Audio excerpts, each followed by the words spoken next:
where they lost to the Suns. Here's LeBron, and he knocks it down. That ability to dish. Alive on a baseline, gets his teammate an open shot.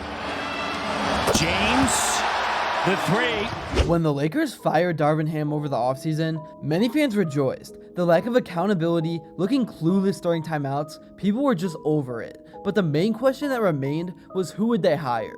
There were so many options, but everything was falling through. It almost felt like nobody wanted to coach this team because of the expectations, the media, and also LeBron basically being a coach himself. But ultimately, it ended up being JJ Reddick. People really didn't know what to think about the move. We all knew he was a good talker and had an insane basketball IQ from his time being an analyst on TV. But how would it translate to being the leader of an actual team? Well, I think the early indications tell us that he is going to be just fine. And Lakers fans are already showing him so much love. It's been LeBron and AD leading the way early on, but over the course of the season, other guys really are going to have to step up from time to time, but so far so good, and I want to talk all about it. But before I begin, I would really appreciate it if you would drop a like and subscribe. It only takes 5 seconds, plus you can always change your mind. We are on the road to 40,000 subscribers, and with your support, I believe we can get there super fast. Let's kick things off with the undeniable force that is LeBron James. At nearly 40 years old, he continues to defy expectations and dominate. He already notched a 30-point triple-double, showcasing his unparalleled versatility and basketball IQ. It's truly remarkable to witness this level of excellence at this stage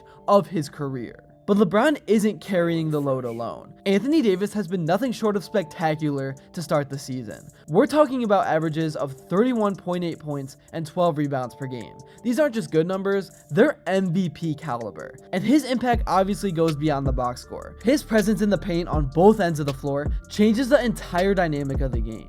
Let's break down that Raptors game for a moment. LeBron and AD combined for a staggering 65 points. This kind of performance is the kind of performance the Lakers will constantly need out of the two superstars. But it's not just about the points. AD's defensive presence, as we all know, has been phenomenal. He's protecting the rim with an intensity that reminds us why he's considered one of the best two-way players in the entire league when he's actually out on the court and not injured. What's particularly encouraging is AD's mindset this season. He recently stated, "I won't use being a new team as an excuse anymore." This level of accountability and leadership really is crucial for a team with real championship aspirations. If AD can maintain this level of play and most importantly, stay healthy throughout the season, the Lakers have a legitimate shot at contending for the title. Now, let's talk more about the man behind the Lakers' resurgence, new head coach JJ Reddick. The difference between Reddick's approach and that of former coach Darvin Ham is stark. Last season under Ham, the team often looked disorganized, plays took too long to develop, timeouts were poorly timed, and there was a sense that the players, not the coach, were running the show.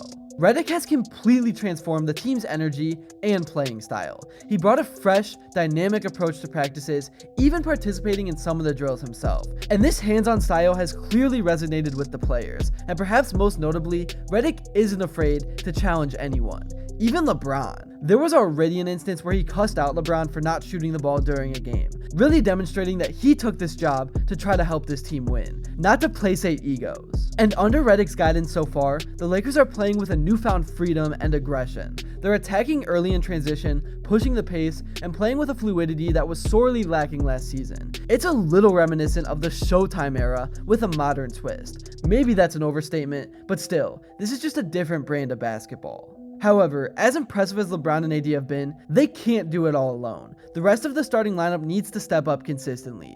D'Angelo Russell, Rui Hachimura, and Austin Reeves are going to be crucial to the team's success or failure. There's a big hope that Reeves can elevate his game further, creating more shots for himself and setting up his teammates, especially AD, for high percentage looks. But we have to address the potential weak spot. The Lakers' depth on paper doesn't look particularly strong, and this is really an area of concern because we can't expect LeBron and AD to maintain this level of play for all 82 games plus the playoffs. It's simply not sustainable. That said, I do think there's potential for pleasant surprises from the bench unit. Keep an eye on the rookie and Dalton Connect. He could emerge as a significant X factor. If he can be efficient, even if he doesn't average a high amount of points as a reserve, it could dramatically improve the Lakers' second unit and overall team performance throughout the long, grueling season. And then the other bench guys in Jackson Hayes, Gabe Vincent, and Max Christie will need to contribute meaningful minutes as well. They've kind of struggled early, but their ability to provide solid play when the starters are resting will be crucial in helping the Lakers do what they ultimately want to do this season. The sustainability of this hot start is a key question moving forward. While the 4-2 record is impressive, trying to maintain this level of play throughout an 82-game season is a different challenge altogether, as I mentioned. The coaching staff will need to manage minutes carefully, especially for LeBron and AD, to ensure they're fresh for a potential playoff run. Basically, what I'm trying to say is that those two need to stay fresh. Somebody else has to step up, because the Lakers aren't going to be a top seed. They're just trying to get a chip in a chair to have a chance to make one last run with this aging squad. So, what's the blueprint for the Lakers to turn this strong start into a successful season?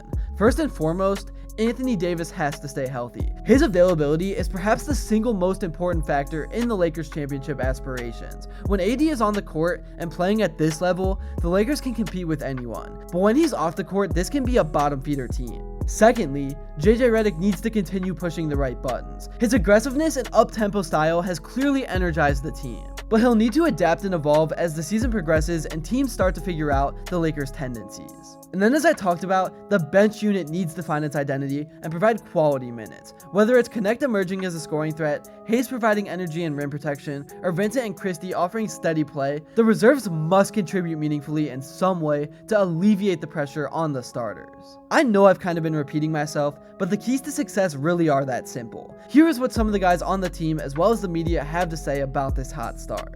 It's hard to sustain that. They had a 25-point lead. Game was pretty much over. But in Toronto, those guys are professionals too.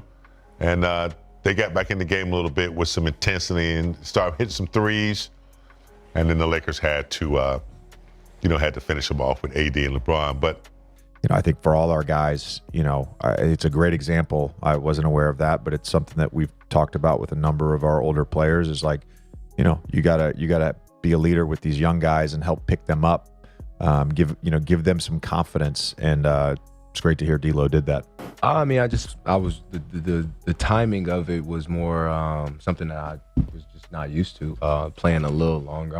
Every team I've been on, I've always been the first guy out and go back in type of thing. So it was just different. It is what it is. I'm all about coach, trial and error with whatever he's doing. I'm fully bought into what's going on here. And AD played well, bro. All those guys are happy, so that's all that matters. That's really all I got for this video. Thank you all so much if you made it to this point, and if you enjoyed and haven't yet, please be sure to drop a like and subscribe, because your support truly does mean the world. And also, let me know what you would like to see next, and until then, I will see you all later.